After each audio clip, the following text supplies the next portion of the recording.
आज हम बात करेंगे कि ग्लूकोज का साइक्लिक स्ट्रक्चर किस प्रकार से ड्रॉ करते हैं। ठीक है, तो देखिए ग्लूकोज का जब भी आपको साइक्लिक स्ट्रक्चर ड्रॉ करना होगा तो सबसे पहले आपने क्या करना है। ठीक है, सबसे पहले आपने जो है जो आपका जो ओपन स्ट्रक्चर है वो आपने सबसे पहले ड्रॉ कर लेना है। ठीक है, ग्लूकोज का साइक्लिक स्ट्रक्चर को ड्रॉ करने से पहले फर्स्ट ऑफ ऑल आपने जो है ग्लूकोज का ओपन स्ट्रक्चर, ठीक है, वो आपने ड्रॉ करना। सबसे पहला काम आपने ये कर लेना। ठीक है, उसके बाद आपने क्या करना है, C5 पर फोकस करना है, यानी कार्बन नंबर 5 पर फोकस करना। ठीक है, उसके बाद आपने क्या करना है, कार्बन नंबर 5 पर फोकस करना। ठीक है, और कार्बन नंबर 5 जो है यानी C5 जो है, इसके साथ जो हाइड्रोक्सी ग्रुप अटैच्ड है आपने इस पर फोकस करना है। आ रही बात समझ? फिर से जब भी हमको साइक्लिक स्ट्रक्चर ड्रॉ करना होगा, ठीक है, किसका, ग्लूकोज की हम लोग बात कर रहे हैं, तो सबसे पहले हमने जो है ओपन स्ट्रक्चर ड्रॉ करेंगे। हम लोग सबसे पहला हमारा यही काम होगा, वही हम लोग सबसे पहले ओपन स्ट्रक्चर ड्रॉ करें। ठीक है, उसके बाद हमने कार्बन नंबर 5 यानी C5 पे हमने क्या करना है, फोकस करना है। और C5 का जो हाइड्रोक्सी ग्रुप है उस पर फोकस करना है, यानी ये वाला जो है हम लोग इसकी बात करें, है ना, हम लोग जो है इसकी बात करें, यानी ये जो आपका OH है यानी C5, ये कौन सा हो गया आपका C5, ये तो C6 है ना आपका, ये 6 है। ये देखो ये ऊपर वाला 1 है, ये क्या आपका 1 है, ये हो गया 2, ये है 3, ये 4, ये हो गया 5 और ये क्या हो गया 6 है। तो 5 नंबर का OH पे आपको फोकस करना है। ठीक है, ये आपने करना है। ठीक है, अब देखो अब OH में भी आपको फोकस करना है केवल H पे। ठीक है, OH में भी आपको क्या करना है, फोकस करना है, क्या चीज, H पर, यानी हाइड्रोक्सी का आपको H पर क्या करना है, फोकस करना है। ठीक है, यहां तक आपको उम्मीद है समझ आ गया होगा। एक बार हम फिर से रिपीट करते हैं। सबसे पहले आपने ओपन स्ट्रक्चर ड्रॉ करना है, उसके बाद आपने C5 पर फोकस करना है, C5 का आपके हाइड्रोक्सी ग्रुप यानी OH पर फोकस करना है, और OH में आपको H पर फोकस करना है। ठीक है, अच्छा, उसके बाद आपने क्या करना है, ये जो H है आपका, ये जो H है ना, इस H को यहां से हटा के आपने यहां लगा देना है। ठीक है, यहां हटा के यहां आपने लगा देना है। ठीक है, और ये जो डबल बॉन्ड है आपका, ये डबल बॉन्ड जो है हट जाएगा, यानी ये जो है आपका इस फॉर्मेट पर चला जाएगा, यानी HCOH बन जाएगा, है ना, ये आपका एक तरह से सिंगल हो जाएगा, यानी ये जो है आपका HCOH में कन्वर्ट हो जाएगा। सबसे पहला काम आपने ये करना है। ठीक है, उसके बाद अभी देखो, अब ध्यान से, अब यहाँ पे क्या बचा हमारे पास, O, है ना, H को तो हमने कट कर दिया, लेकिन H को हमने क्या करा, कट करा स्टैंड फॉर, हमने H को यहाँ पे यानी C1 में ऐड कर दिया। ये जो H यहाँ जो था, इसको हमने क्या करा, C1 में हमने यानी कार्बन नंबर 1 में हमने क्या करा, ऐड करा है। ठीक है, कार्बन नंबर 1 में हमने क्या करा, ऐड करा। तो जो ऐड करा तो हमको HCOH हमको मिला। ठीक है, यहां तक उम्मीद है आपको समझ आया होगा। ठीक है, अच्छा, अब हमने देखना है कि भाई हमको पता है कुछ बातें कि भाई कार्बन जो होता है वो टेट्रावैलेंट होता है ना, it means carbon needs 4 electrons, ठीक है, टू बिकम स्टेबल, उसको 4 इलेक्ट्रॉन चाहिए होंगे। ठीक है, अभी आप देखो, तो यहाँ पे देखो, अब ये जो C है ना, C है, इसके पास तो ऑलरेडी 4 है, 4 और एक एक इधर इधर हो गया 5, इधर हो गया 6 और इधर क्या हो गया, एक 7। आ रही बात समझ? यहाँ पे क्या हो गया आपका 7। ठीक है, तो अब जो है हमको, लेकिन इसका क्या पूरा क्या, इसका जो हमको पूरा क्या करना है, 8 पूरा करना है। तो हम लोग क्या करेंगे, यहां से हम लोग जो ये जो यहाँ पे जो O बचा था, है ना, O को हम लोग इस प्रकार से अरेंज करेंगे। ठीक है, कि C को हम लोग क्या करेंगे, एक तरह से मान आप समझो यहाँ पे कि C को हम लोग O से कनेक्ट कर देंगे। आ रही बात समझ में? और O तो यहाँ पे था ही, है कि नहीं, तो हमने क्या करा, C को हमने क्या करा, O से कनेक्ट करा। तो यहाँ पे अगर आप देखोगे तो यहाँ पे जो है एक आपका स्ट्रक्चर बन जाएगा। यहाँ पे क्या बन जाएगा, आपका एक साइक्लिक स्ट्रक्चर बन जाएगा। आ रही बात समझ? यहाँ पे जो है आपका क्या बन जाएगा, एक साइक्लिक स्ट्रक्चर बन जाएगा। ठीक है, फिर से हम एक बार इसको रिपीट करते हैं, ठीक है, ताकि आपको अच्छे तरीके से क्लियर हो जाए। ठीक है, फिर से देखो, आप सबसे पहले क्या करना है, आपने जो है C5 का OH पर फोकस करना है। ठीक है, फिर से सबसे पहले आपने क्या करना है, C5 का जो है OH पर फोकस करना है। OH का जो H है इस पर फोकस करना, और इस H को आपने जो है C1 पर लगा देना है। ठीक है, C1 पर क्या कर देना, लगा देना है। तो जैसे आप C1 पर लगाओगे तो आपको ये मिलेगा, दैट इज HCOH मिल जाएगा। ठीक है, HCO तो ऑलरेडी था, अब यहाँ पे क्या हो, जब यहाँ से अब H को हमने यहाँ से हटाया और H को हमने यहाँ पे लगा दिया। ठीक है, तो ये आपको मिल गया HC, यानी आपको ये वाला पोर्शन मिल गया। ठीक है, यहां तक उम्मीद आपको समझ आ गया होगा। फिर हमने जो है कार्बन का 8 पूरा करना है। 8 पूरा करने का मतलब कार्बन को फुलफिल करना है, यानी उसका 8 जो है स्टेबल करना। ठीक है, क्योंकि कार्बन के पास ऑलरेडी कितना होता है, 4 होता है ना, उसका जो टेट्रावैलेंट होते हैं, उसकी वैलेंसी कितनी होती है, 4 होती है, उसको और 4 की जरूरत होती है। ठीक है, अभी आप देखो, अच्छा इस केस में देखो, आप यहाँ पे अगर आप देखो तो यहाँ पे जो था केस 1 में जो था, यानी जो ओपन स्ट्रक्चर था, यहाँ पे उसका फुलफिल था, है ना। यहाँ पे क्या था आपका, उसका जो ऑक्टेट था वो क्या था, फुलफिल था। लेकिन हमको यहाँ पे इसका ऑक्टेट पूरा करना पड़ेगा, ठीक है। यहाँ पे हमको क्या करना पड़ेगा, ऑक्टेट पूरा करना पड़ेगा। तो ऑक्टेट पूरा करने के लिए हमने क्या करा, ठीक है, ऑक्टेट पूरा करने के लिए हमने क्या करा, यहाँ जो ओ था, है ना, यहाँ जो क्या था आपका ओ, क्योंकि हमने जो है C5 का केवल एच हटाया था कि नहीं, C5 का केवल हमने क्या हटाया था, एच हटाया था। आ रही बात समझ में, ओ तो था ना एज इट इज। तो हमने क्या करा, हमने इस ओ को इस प्रकार से अरेंज करा, या आप इसको ऐसे बोलो कि हमने जो है एक तरह से इसको कनेक्ट कर दिया ओ से। आ रही बात तो समझ में, क्योंकि इसको स्टेबल करना था, इस कार्बन को क्या करना था, इस कार्बन को स्टेबल करना था। दैट इज वाई इसको हमने क्या करा, एक तरह से कनेक्ट कर दिया। किससे कनेक्ट कर दिया, ओ से हमने क्या कर दिया, इसको कनेक्ट कर दिया। आ रही बात समझ में, ठीक है। तो ये जो हमारा बन गया एक साइक्लिक स्ट्रक्चर बन गया। ये जो हमारा स्ट्रक्चर बना, इस स्ट्रक्चर को हम लोग क्या बोलेंगे, साइक्लिक स्ट्रक्चर बोलेंगे, ठीक है। ये जो स्ट्रक्चर हमारा यहाँ बना, इसको हम लोग क्या बोलेंगे, कौन सा स्ट्रक्चर, साइक्लिक स्ट्रक्चर, ठीक है। उम्मीद है आपको समझ आया होगा, ठीक है। लेकिन जो है इसको अच्छा तरीके से, है ना, एक तरह से रिप्रेजेंट करने के लिए, फाइनल इसका रिप्रेजेंटेशन कैसा होगा कि अच्छा लगे, अच्छा दिखे, तो उसके लिए क्या करा जाता है ना, उसके लिए हम लोग क्या करते हैं इसको, कि ये जो ओ होता है ना, ओ को हम लोग क्या करते हैं, बीच में लगा देते हैं ना, ओ को हम लोग क्या करते हैं, बीच में लगा देते हैं। और यहाँ से ओ को हटा के, है ना, जो नीचे में ओ था आपका C5 पे जो ओ कनेक्टेड था, इसको हटा के जो है, इसको हटा के हम लोग जो है इस प्रकार से कनेक्ट कर देते हैं कि भाई इस प्रकार से आपका सी जो है ओ से कनेक्ट हो गया। और ये तो यहाँ का ओ का, यहाँ जो था ओ का ओ तो ऑलरेडी है, और सी का भी ऑक्टेट पूरा हो गया। तो ये जो स्ट्रक्चर बना ना, इस स्ट्रक्चर को हम लोग क्या बोलते हैं, that is cyclic structure of glucose, है ना। इसको हम लोग बोलते हैं साइक्लिक स्ट्रक्चर ऑफ ग्लूकोज। उम्मीद है आपको अच्छे तरीके से समझ आया होगा, ठीक है। किया क्या हमने, फिर से एक बार रिपीट करते हैं, ठीक है। हमने सबसे पहले क्या करा, एक ओपन स्ट्रक्चर ड्रॉ करा। ओपन स्ट्रक्चर ड्रॉ करने के बाद हमने C5 पर फोकस करा, C5 का हमने OH पर फोकस करा, OH का हमने H पर फोकस करा, है ना। और H को हमने क्या करा, इसका जो H था उसको हमने क्या करा, C1 पर ऐड कर दिया, यानी फर्स्ट जो कार्बन था उस पर हमने क्या कर दिया, ऐड कर दिया, ठीक है, ऐड कर दिया।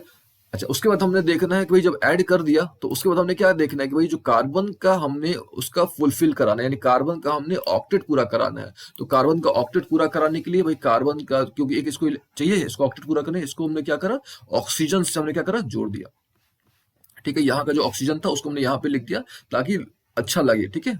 बस ये फाइनल रिप्रेजेंटेशन हमारा ये हो गया, ठीक है। तो इसी को हम लोग क्या बोलते हैं, साइक्लिक स्ट्रक्चर ऑफ ग्लूकोज, ठीक है। इसका नाम क्या है, तो इसका अगर नाम देखा जाए तो इसका नाम है आपका अल्फा डी प्लस ग्लूकोज, ठीक है। अच्छा, ये तो हमने पिछले क्लास में डिस्कस करा ही था कि भाई डी प्लस ग्लूकोज का मतलब क्या होता है, डी का मतलब क्या होता है, प्लस का मतलब क्या होता है, ये सब तो हमने ऑलरेडी डिस्कस कर लिया है। तो ये जो हमारा हुआ, इसको हम लोग क्या बोलेंगे, अल्फा ग्लूकोज या अल्फा डी प्लस ग्लूकोज। इसको एग्जैक्ट अगर बोला जाए तो इसका नाम क्या होगा, अल्फा डी प्लस ग्लूकोज, ठीक है। चलिए अब हम क्या करते हैं, बीटा प्लस ग्लूकोज की बात करते हैं, ठीक है। हम लोग क्या करते हैं, beta plus glucose, beta D plus glucose, ठीक है, बीटा डी प्लस ग्लूकोज की हम लोग क्या करते हैं, बात करते हैं। अब देखो, आपने कुछ नहीं करना, अगर आपको अल्फा समझ में आ गया, यानी ये वाला अगर आपको समझ आ गया, तो बीटा करना काफी आसान है, ठीक है। अभी देखो ध्यान से, अंतर क्या है दोनों में, ठीक है।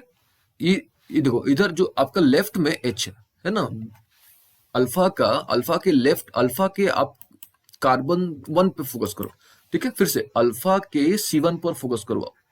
तो अल्फा के C1 में जो लेफ्ट में है वो क्या है, H है, और राइट में जो है वो क्या है, आपका OH है। आ रही बात समझ में। तो अपने करना क्या है कि इंटरचेंज कर देना है, लेफ्ट को राइट में कर देना और राइट को लेफ्ट में कर देना, यानी जो आपका जो OH है जो कि राइट में है उसको आपने कहाँ कर देना, लेफ्ट में कर देना है। और ये जो आपका जो हाइड्रोजन है जो कि लेफ्ट में था, इसको किधर कर देना है, राइट में कर देना है, बाकी एज इट इज छोड़ देना है आपने। आ रही बात समझ में। तो ये जो स्ट्रक्चर बन जाएगा आपको, इसको हम लोग बोलेंगे बीटा डी प्लस ग्लूकोज, है ना। इसको हम लोग क्या बोलेंगे, बीटा डी प्लस ग्लूकोज, ठीक है। उम्मीद आपको ये बात समझ आई होगी कि भाई कैसे हम लोग बीटा डी प्लस ग्लूकोज। आ रही बात समझ में, बीटा डी प्लस क्या चाहिए, ग्लूकोज। अंतर क्या दोनों में, तो कुछ नहीं, अंतर है केवल C1 यानी कार्बन नंबर 1 जो है, ठीक है, कार्बन नंबर क्या चाहिए, 1। इस पर हमने केवल फोकस करना है, ठीक है। जब भी हमको अल्फा बीटा में अंतर भी अगर करना होगा तो सिंपल आपने C1 पर क्या करना, फोकस करना है। तो ठीक है, C1 के अगर लेफ्ट में हाइड्रोजन है और राइट में अगर OH है तो समझ लो कि भाई वो क्या है, अल्फा है।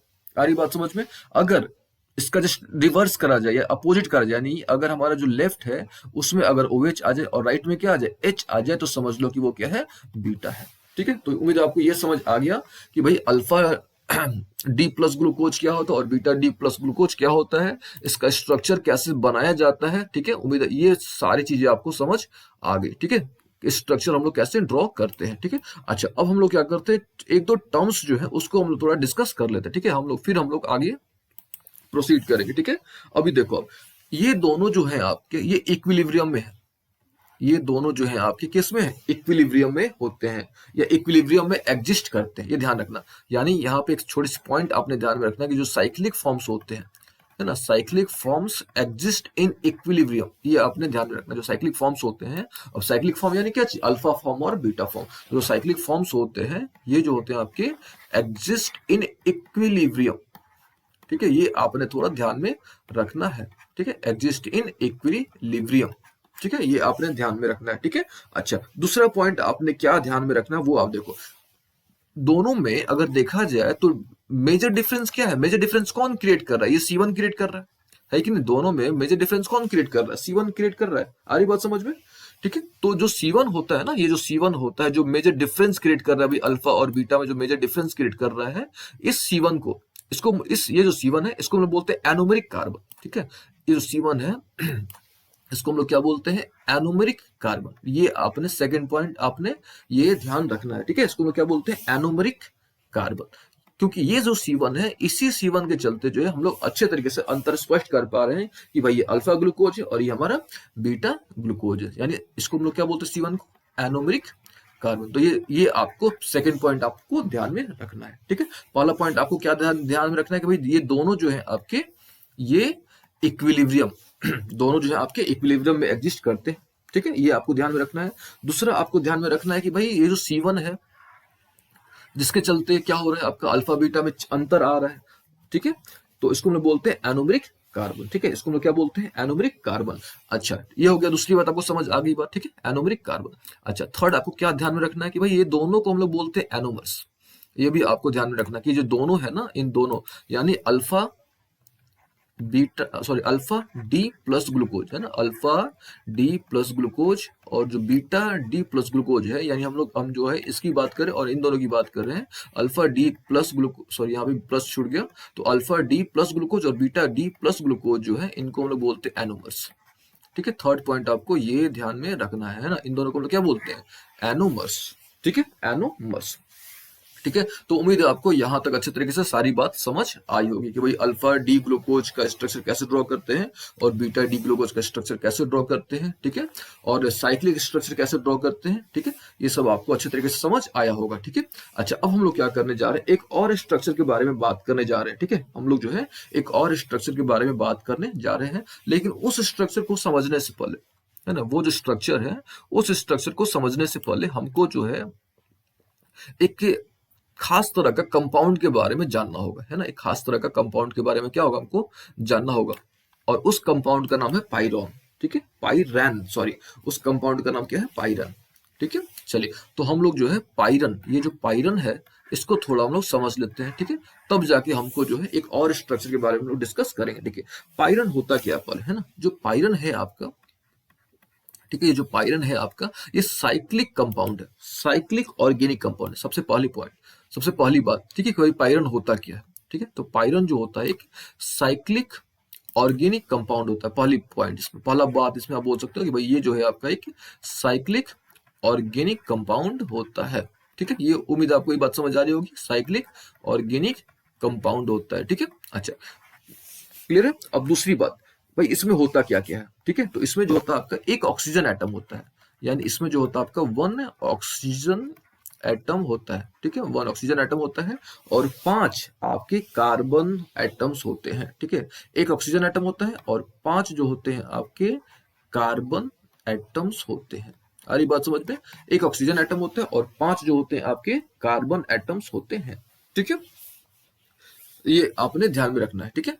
पाइरून क्या होता है, एक साइक्लिक ऑर्गेनिक कंपाउंड जिसमें एक ऑक्सीजन होता है और 5 कार्बन एटम्स होते हैं, ठीक है। अच्छा, इस पे थोड़ा एक बार वापस में इस पे आते हैं। अभी देखो यहाँ पे जो स्ट्रक्चर बना है ना, ये कितने मेंबर का बना हुआ है, यहां से यहां तक तो 5 हो गए, है ना, ये 1 2 3 4 5 है कि नहीं, और इसको आप काउंट कर लो तो 6, तो ये 6 मेंबर रिंग बना है ना।